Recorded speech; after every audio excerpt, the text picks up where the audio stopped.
Hello, my name is Hillary Weber and I am the owner of Unleashed Pet Services, and I have here with me Brenna Gray, the owner of Premier Animal Wellness and Surgery, also known as PAWS.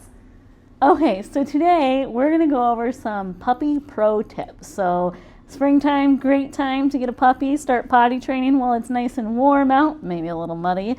But that's kind of what we're going to talk about is our top 5 things that we like to talk to new puppy owners about when they get a puppy. So Hillary, if you want to start us off, what are your things? So one of the first things that I recommend is crate training. I think crate training is so important for boarding perspective and from a training perspective. It helps to get that puppy to settle in. They have a safe place. And then also, if you ever need to board in the future, they're used to having a little bit of containment, and it's not so much of a culture shock if they have to get boarded or groomed or anything. The other thing I always like to mention is potty training. Before you start trying to train sit or down or anything else, focus on that potty training and get that figured out and pretty good before you start throwing in commands. The next thing I usually would mention with that is equipment. So as a dog trainer, I personally would not advise harnesses or the flexi or retractable leashes. Harnesses purely because unless your dog's a sled dog or they're pulling heavy equipment, there's really no reason to have a harness. And the flexi or retractable leash, it's super hard to have any control with those. If your dog's way out there and you need to pull them in quick, it's really hard and you're probably going to tear up your fingers trying to get them back. And so I usually advise against it for that reason, as well as that actually in most cities there is a leash law where you can only have your dog 6 feet at the most out from you, and most retractables are further than that. And then my last one that I would advise not to get would be the gentle lead head halters. Those I just feel like could really hurt their face. Just from what I've seen, if you're using those gentle lead harnesses, they are not really helpful for their head. And then my last thing, I've got 2 more. My other one that I have is don't free feed. So I say don't free feed because if you want to train your dog and they free feed all day long, there's no motivation to work with you. And you don't want to just use treats for training because that's like giving your kids candy for breakfast and dinner every day. So I personally don't think that you should free feed. And that the best way to get away from free feeding is just to set it down for 15-20 minutes for breakfast, 15-20 minutes for dinner, and then put it up. And then if they don't, they'll learn that if they don't eat at that time, they don't eat, and that's going to help you when you want to train your dog. So then you have a really good positive reward to give them, and it's their food and not expensive treats that you have to buy all the time. And then my last thing is mealtime is training time. So every time you're feeding your dog or your puppy, use that to train them. Use that to work on sit, use that to work on stay, all of those basic obedience commands. You can use mealtime as training time. But those would be the biggest things that I would recommend. Hillary, I think those are all fantastic ideas and agree with you completely. So a couple from our perspective or what our clinic likes to talk about clients with, and some of these are training things. So you jump in and we'll see if we agree on Yes. anything today. So one is a lot of breeder contracts, not all, but a lot, have a guarantee of a healthy puppy in them. But we do recommend getting the puppy in for a visit within the first week once you've gotten it. That may be that we just do an exam and kind of review what have they had for dewormers, what have they had for vaccines. We may not be doing any vaccines at that appointment, and unfortunately sometimes we tell people come back in a week and we'll start some vaccines because we don't want to give it too soon after the last vaccination. But at that appointment we're going to look for any congenital abnormalities, whether it's overbites, underbites, luxating patellas, if they have any eye issues, anything like that. Sometimes we tell people, hey, this could lead to a problem down the road that may require surgery, and tell people, hey, you should contact the breeder and see if they would give some money back. Did they know this was an issue when you bought the puppy? Things like that. So just making sure we have a really healthy puppy to start with. The next thing is try to have the breeder send some food, whatever they've been eating with the breeder. Moving homes is stressful. There's going to be stress involved with that can lead to diarrhea. We don't need to move homes and switch foods and do all these different things. And then picking a good quality puppy food and slowly transitioning and sticking with it for a little while, just so we don't have any GI upset and things like that. I'll echo this one as well. Crate training. Hillary kind of gave you the boarding and training reasons for crate training.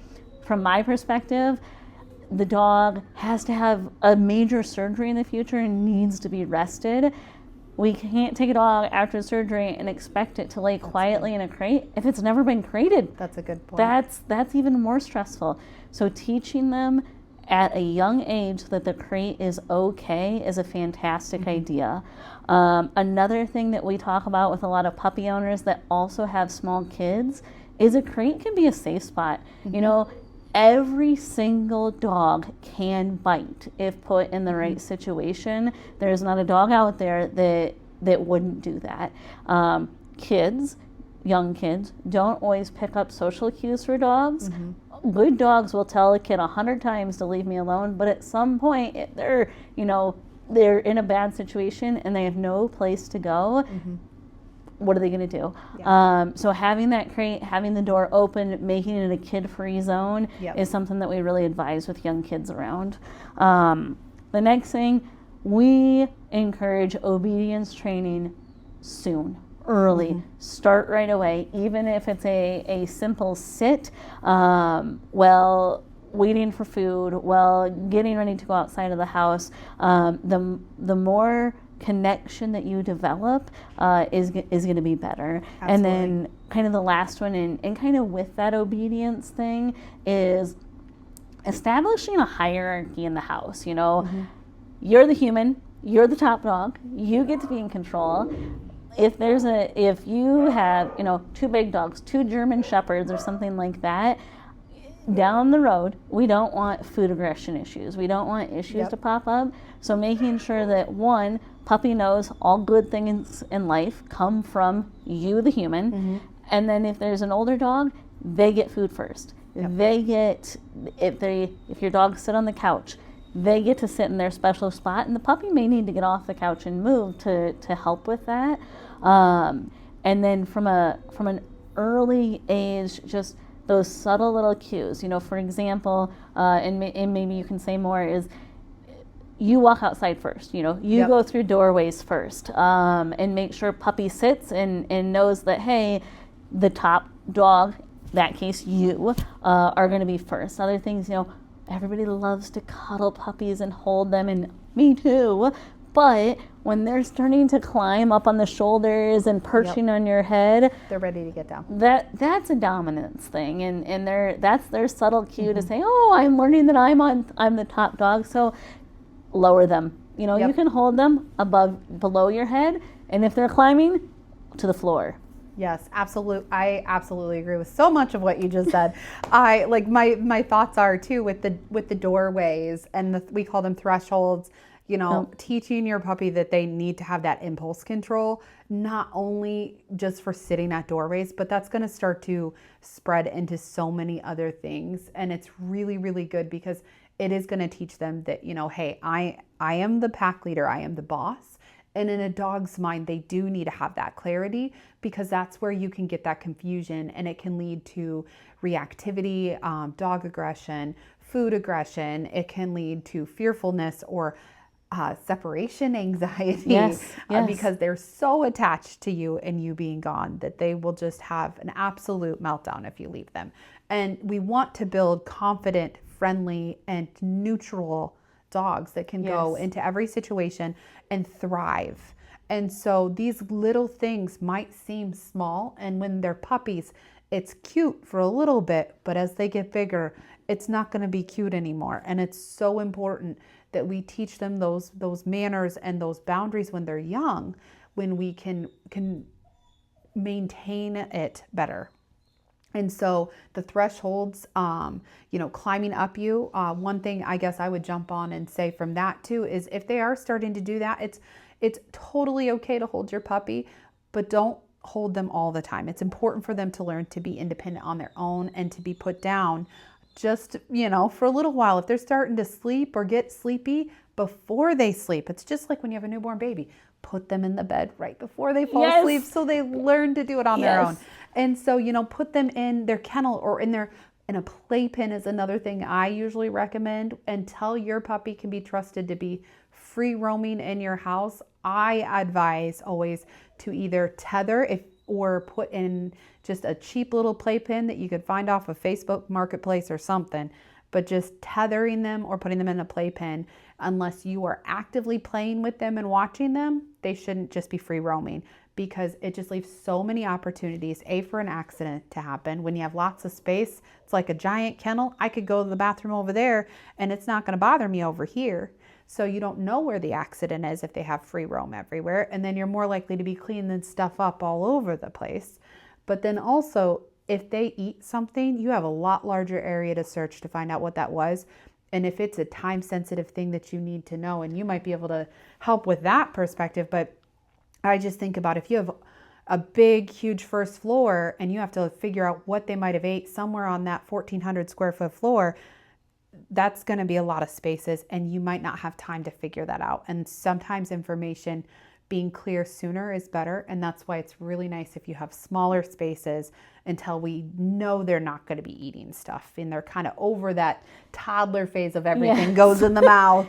And so, it's all for their safety and for you to feel confident as their pet parent is kind of one of the other things that I would mention, as well as beneficial things to get as well for puppies would be, a 6 foot just regular leash. I recommend Biothane just because Biothane's easier to clean and it feels like leather, but it's way easier to clean and it's going to last a lot longer. And then, I recommend Martingale collars just because most collars are, if a dog is trying to kind of get out, they can get out of a flat collar pretty easy. I've seen dogs get out of harnesses easily. I've never seen a dog get out of a martingale or a slip lead. So those will be other ones that I would recommend for a new puppy. But yeah, I 100% agree with almost everything you said. Pretty much everything. Yeah, no, I like it. But yeah, so for more tips on training, boarding, and veterinary perspective, just stay tuned. Thanks for joining us on this week's Positive Talks. Whether you're a devoted dog lover, a curious cat parent, or somewhere in between, we're glad to be part of your journey. Until next time, stay curious, stay kind, and keep it positive.